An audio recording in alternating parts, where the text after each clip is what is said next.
महाभारत का रहस्यमयी शाप। महाभारत, जहां धर्म, अधर्म, नीति और युद्ध की गाथाएं हैं, वहीं इसमें कई रहस्य और शाप भी छुपे हुए हैं। यह कहानी उन्हीं में से एक रहस्यमयी घटना की है, जो महाभारत के युद्ध के बाद घटी थी और जिसे इतिहास में बहुत कम बताया गया है। अध्याय 1, युद्ध के बाद का रहस्य। महाभारत का युद्ध समाप्त हो चुका था। कुरुक्षेत्र की भूमि खून से लाल हो चुकी थी। कौरवों का संहार हो चुका था और पांडव विजयी हुए थे। परंतु इस युद्ध के बाद भी अश्वत्थामा का क्रोध शांत नहीं हुआ था। अपने पिता द्रोणाचार्य की मृत्यु का बदला लेने के लिए उसने पांडवों के शिविर में रात के अंधेरे में जाकर अभिमन्यु के पुत्र उत्तरा के गर्भ में पल रहे बालक को मारने के लिए ब्रह्मास्त्र छोड़ दिया। भगवान श्री कृष्ण ने अपने दिव्य शक्ति से उस बालक को बचा लिया और अश्वत्थामा को शाप दिया कि वह अमर रहेगा, परंतु अनंत पीड़ा सहते हुए धरती पर भटकता रहेगा। अध्याय 2, अश्वत्थामा का शाप और उसका रहस्य। श्री कृष्ण के शाप के बाद अश्वत्थामा अदृश्य हो गया।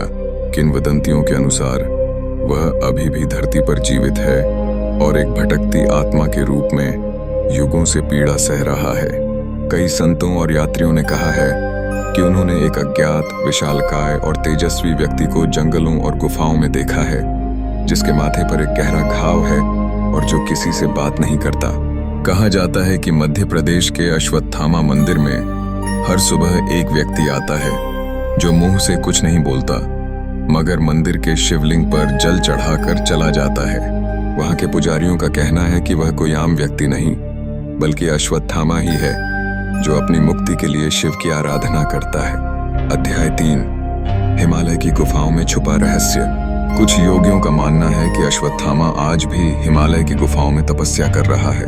उन्होंने एक रहस्यमयी व्यक्ति को देखा है, जिसकी आंखों में हजारों सालों का दर्द झलकता है। ऋषि वेदव्यास के आश्रम में भी एक कथा प्रचलित है कि हर 100 वर्षों में एक बार एक अज्ञात साधु वहां आता है, जो वैदिक मंत्रों का उच्चारण करता है और फिर गायब हो जाता है। एक बार एक तपस्वी ने उस साधु से पूछा, तुम कौन हो? वह साधु चुप रहा, मगर उसकी आंखों में पीड़ा थी। उसने कहा, मैं वह हूं जिसे मृत्यु नहीं मिली, मगर मैं मरा हुआ हूं। मैं वह हूं जिसे सब भूल गए, मगर मैं सबको देखता हूं। अध्याय 4, रहस्य आज भी जीवित है। आज भी कई लोग मानते हैं कि अश्वत्थामा जीवित हैं और कभी-कभी कुछ विशेष स्थानों पर देखे जाते हैं। कुछ गांवों में लोग कहते हैं कि उन्होंने एक अज्ञात व्यक्ति को देखा है, जो रात में आता है और सुबह होते ही गायब हो जाता है। क्या अश्वत्थामा का शाप कभी समाप्त होगा?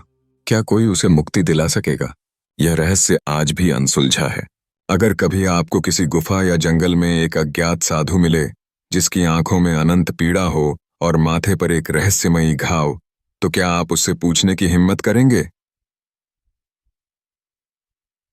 क्या तुम अश्वत्थामा हो?